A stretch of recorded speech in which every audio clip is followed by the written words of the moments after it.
ప్రార్థన చేసుకుందాం. ఆనాడు ప్రభు వ్యభిచారం ముందు పట్టబడిన ఆ స్త్రీని చూశాడు, క్షమించాడు. పునరుద్ధాన సువార్తను మోసుకొని వెళ్ళేటువంటి సాధనమైంది. తొలినాళ్ళలో బాప్తిసం పొందేదానికంటే ముందుగా నా ప్రభు భవిష్యత్తులో నీ ద్వారా చేయించుకోవాలనుకున్న గొప్ప పని చూశాడు. కాబట్టి నీ జీవితంలో, నా జీవితంలో ఎన్ని పొరపాట్లు ఉన్నా ఆయన ఓర్చుకొని కనికరించి అనేక అనుభవ పాఠాలు నేర్పుకుంటూ ఈ స్థితికి తెచ్చాడు.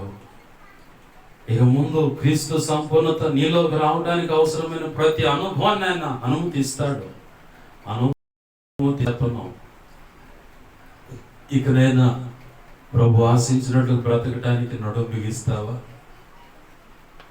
ప్రభు కోరుకున్నట్లుగా అనేక నీ జీవితంలో ఎదుర్కొంటున్న అనుభవ పాఠాలను బట్టి ప్రభుతో ఓరడించు మాటల చేత వాక్యాన్ని జోడించి నీ వ్యక్తిగత అనుభవాన్ని బట్టి తిరిగి వస్తున్న వ్యక్తులను బలపరిచి ఆయనతో సిలువైపు ఆయన చూపిస్తూ ఆయనతో అంటుకట్టే వ్యక్తిగా నువ్వు ఉంటావా?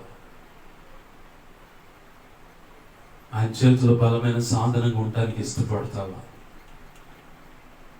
రండి, దేవుని పాదాలు పట్టుకొని ప్రార్థన చేద్దాం.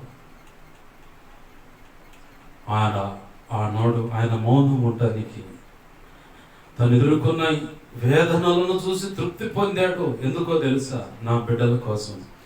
కన్న తండ్రి కానీ, కొడుకు కానీ, భర్త కానీ, కుటుంబంలో ఉన్న తన వారి కోసం ఎన్నో కష్టాలు వచ్చుకుంటాడు. ఎందుకంటే నేను కష్టపడ్డ నా బిడ్డలు, నా ఇంటి వాళ్ళు, నా తోడబుట్టిన వాళ్ళు, నా తల్లిదండ్రులైనా సరే తృప్తిగా తినగలుగుతారు, అందును బట్టి సంతోషం అని చెప్పని చాలా సంతోషించి కష్టపడుతుంటారు.